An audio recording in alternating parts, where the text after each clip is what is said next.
प्यारे मित्रों, आप सभी का हार्दिक स्वागत है आपके अपने यूट्यूब चैनल भारतीय ज्ञान मैथ में। देखिए, आज हम बात करते हैं युग की, यानी कि युग क्या है। युग का मतलब एक निश्चित सालों से है। सनातन धर्म के अनुसार युग चार प्रकार के होते हैं। नंबर एक सतयुग, नंबर दो त्रेता युग, नंबर तीन द्वापर युग और नंबर चार कलयुग, जो इस समय चल रहा है। देखिए, सतयुग का चित्र दिया गया है। हिंदू धर्म में सतयुग पहला और सबसे अच्छा युग माना जाता है। सतयुग को धर्म का युग कहा जाता है। इसमें पाप और धर्म कोई जगह नहीं थी, मतलब इसमें पाप और अधर्म कुछ नहीं होता था। सतयुग में देवी देवता पृथ्वी पर मनुष्य की तरह रहते थे।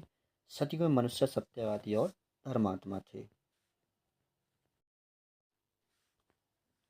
सतयुग का प्रारंभ कार्तिक महीने की शुक्ल पक्ष की नवमी को माना जाता है। सतयुग की अवधि 17,28,000 वर्ष बताई गई है। सतयुग में मनुष्य की उम्र 2 लाख वर्ष होती थी। सतयुग में भगवान विष्णु के मत्स्य अवतार, कच्छप, वराह और नरसिंह अवतार हुए हैं। देखिए, मनुष्य की लंबाई 32 फीट थी। मत्स्य अवतार को भगवान विष्णु का पहला अवतार माना जाता है। देखिए, चित्र में मत्स्य अवतार दिए गए हैं। जब पृथ्वी जल में डूब रही थी, तब भगवान विष्णु ने मत्स्य अवतार लिया था। उन्होंने एक ऋषि से कहा था कि वह सभी तरह के जीव जंतु इकट्ठा करे, और इसके बाद ब्रह्मा जी ने फिर से जीवन का निर्माण किया। मत्स्य अवतार प्रलय से पूर्व सृष्टि की रक्षा के लिए भगवान विष्णु एक छोटी मछली का रूप धारण करके सत्यव्रत मनु के पास आए गए। मनु भगवान विष्णु के परम भक्त थे। जब मनु सूर्य देव को अर्घ्य दे रहे थे, तो मछली उनके पास आ गई और बोली कि आप अपने कमंडल में मुझे रख लीजिए, ताकि मेरी रक्षा हो सके। और इस प्रकार सतयुग का प्रारंभ हुआ था। अब देखिए, दूसरे उसकी बात करते हैं। देखिए, कूर्म अवतार की, ये भगवान विष्णु जो एक कछुआ के ऊपर बैठे हुए हैं। कुम्भ अवतार में भगवान विष्णु के 10 अवतारों में से एक है। कुम्भ अवतार को कच्छप अवतार भी कहा जाता है। इसमें भगवान विष्णु ने समुद्र मंथन के दौरान कछुए का रूप धारण कर लिया था। कुर्म जयंती के दिन घर में चांदी या धातु से बना कछुआ लाना शुभ फल माना जाता है। और अगला अवतार हुआ था, देखिए, वराह। भगवान विष्णु के 10 प्रमुख अवतारों में से तीसरे अवतार हैं। वह वराह अवतार की कथा के अनुसार, जब राक्षस हिरण्याक्ष ने पृथ्वी को समुद्र में छुपा दिया था, तब भगवान विष्णु ने वराह का रूप धारण करके पृथ्वी को बचाया था। चित्र में देखिए, वराह रूप में दिखाई दे रहे हैं। ये कौन है? ये विष्णु भगवान है। ब्रह्मा जी ने भगवान विष्णु का ध्यान करते हुए नासिका से वराह नारायण को जन्म दिया। वराह ने हिरण्याक्ष को मार डाला और अपने दांतों से पृथ्वी को वापस सतह पर ले आए। वराह की पत्नी का नाम वाराही है, जो भगवती लक्ष्मी का स्वरूप है। अब देखिए, अगली बात करते हैं। देखिए, नरसिंह अवतार की। चित्र में नरसिंह अवतार दिए गए हैं, जो हिरण्यकश्यप के मार रहे हैं और प्रहलाद की रक्षा कर रहे हैं। देखिए, भगवान विष्णु के 12वें स्वरूप में से एक है। इस अवतार में भगवान विष्णु का आधा हिस्सा मानव और आधा हिस्सा शेर का है। भगवान विष्णु ने अपने भक्त प्रहलाद को बचाने के लिए नरसिंह अवतार लिया था। नरसिंह अवतार सतयुग के चौथे चरण में हुआ था, और नरसिंह अवतार के दिन को नरसिंह द्वादशी के नाम से जाना जाता है। अगला जो युग है वो है त्रेता युग। त्रेता युग में हिंदू धर्म में क्या था? त्रेता युग 4 युगों में से एक दूसरा युग है। त्रेता युग की अवधि 12 लाख और 96,000 वर्ष मानी जाती है। इस युग में विष्णु के 5वें, छठे और 7वें अवतार हुए थे। ये अवतार वामन, परशुराम और राम के थे।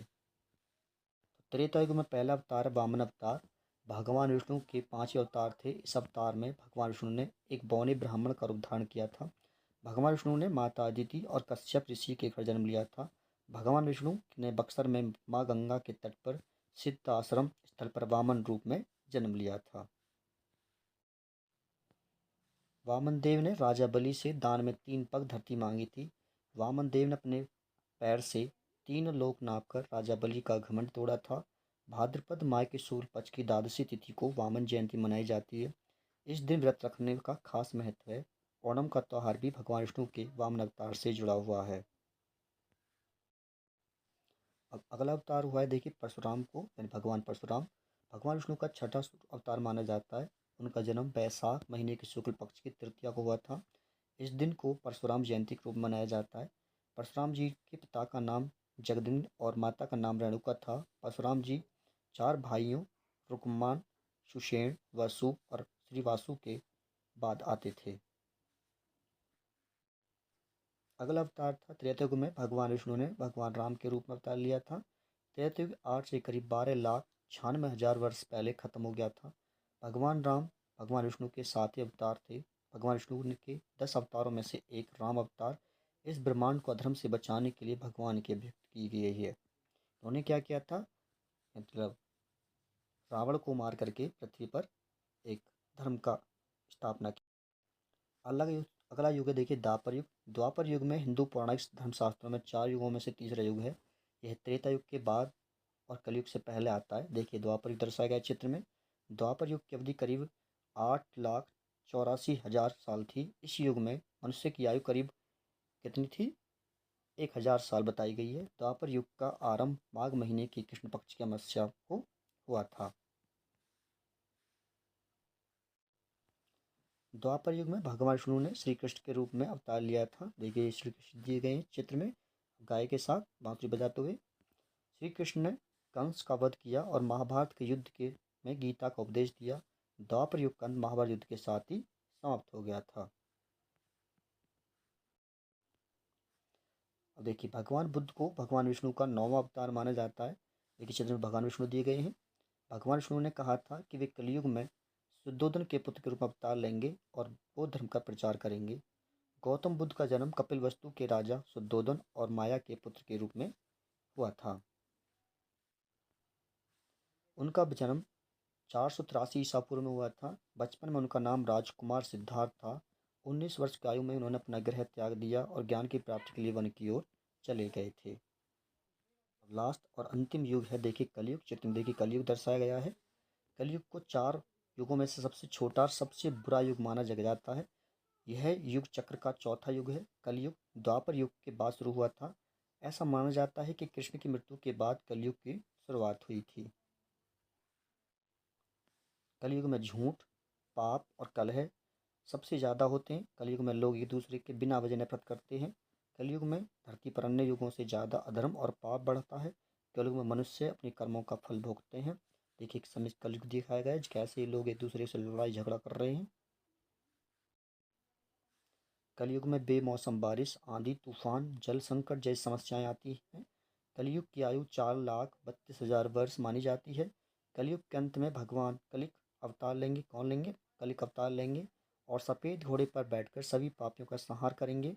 कलयुग के अंत के बाद धरती पर धर्म की स्थापना होगी, यानी कि फिर दोबारा से सतयुग का आगमन होगा। देखिए चित्र में एक कलिक अवतार दर्शाया गया है। कलिक अवतार भगवान विष्णु का 10वां और आखिरी अवतार माना जाता है। सनातन धर्म में की मान्यता के मुताबिक कलयुग के अंत में भगवान विष्णु कलिक अवतार लेकर धरती पर आएंगे। देखिए चित्र में दिखाई दे रही कलिक अवतार। कि कलिक अवतार दुराचार को खत्म करके लोगों के मन में एक दूसरे के प्रति स्नेह बढ़ाएंगे। कलिक अवतार धरती से पापियों का नाश करके सतयुग में पुनरुत्थान में मदद करेंगे। कलिक अवतार देवदत्त नाम के घोड़े पर सवार होकर तलवार से दुष्टों का संहार करेंगे। ठीक है, तो इस प्रकार कलयुग का अंत हो जाएगा। तो आज की वीडियो में इतना ही रहने देते हैं। तो आज की वीडियो में प्यार बच्चों इतना ही रहने देते हैं। अगर वीडियो अच्छी लगी है तो लाइक कर देना, मित्रों के साथ शेयर कर देना। जो चैनल पर नए देखें चैनल को सब्सक्राइब कर लेना। तो मिलते हैं नेक्स्ट वीडियो में, तब तक के लिए